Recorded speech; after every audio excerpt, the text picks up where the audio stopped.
Itulah dia kekasih yang maha berjanji memberi cinta, untukmu tiada bertepi.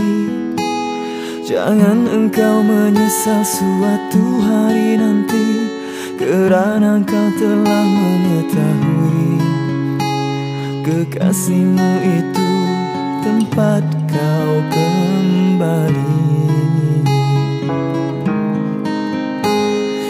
Tahukah engkau dia sering memerhatimu, walau beribu dosa yang kau buat selalu.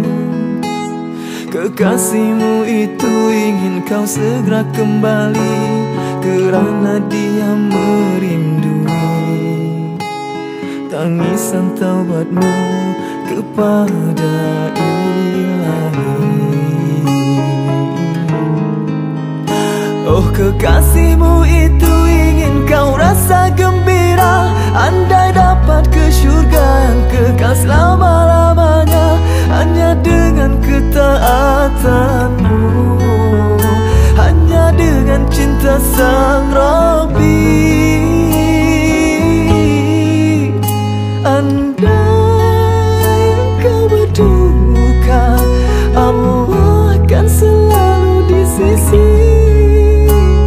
Andai engkau bahagia, jangan kau terus terlupa. Semoga suatu masa pintu hatimu kan terbuka, dan nanti kau kan kembali mengabdikan diri. Kita akan kembali, walau jalan berliku, kerana syurga menunggu buat hamba